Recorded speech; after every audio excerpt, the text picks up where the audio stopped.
Башкирская содовая компания является самым крупным производителем кальцинированной соды в Европе. Этот продукт марок А и Б используется в производстве всех видов стекла в черной и цветной металлургии. Сода кальцинированная марки Б применяется в химической, лакокрасочной и нефтяной промышленностях, а также как реагент для обработки питьевой воды. Ну а бело-оранжевую пачку пищевой соды без преувеличения можно назвать визитной карточкой Стерлитамака. Однако в последнее время на предприятии возникла острая необходимость в сырьевой базе для производства стратегического продукта.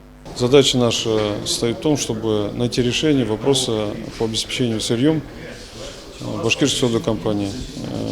Известно то, что ресурс месторождения Шахтау заканчивается в ближайшее время, поэтому необходимо проработать и найти решение, как нам все-таки добиться того, чтобы найти ресурсы, сырьевую базу для дальнейшего обеспечения работы производства соды.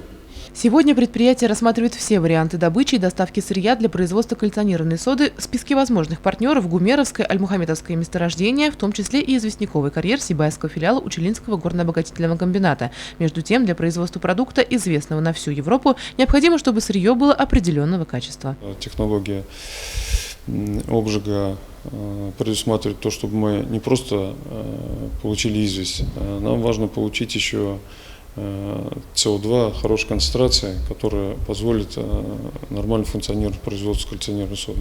Сегодня в известняковом карьере Сибайского филиала УГОК добывается более 1 миллиона тонн сырья в год. Имеется около 500 кубометров складских запасов. Еще одно преимущество комбината как возможного источника сырья для содовой компании – это развитая железнодорожная сеть. Сейчас как раз для изучения вопроса возможности поставки качественной продукции согласно требований содовой компании, мы этой работой сейчас занимаемся. Как раз совместная комиссия, которая провела работу в течение 2 дней, они наметили программу, и согласно этой программе мы будем сейчас изучать возможности поставках необходимых объемов содовой компании.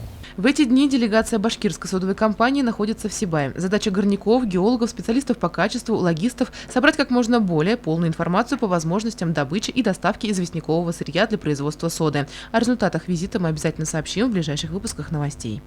Елена Афанасьева, Альмухаметова, Дамир Хайбуллин, Карпова, телекомпания СТВ.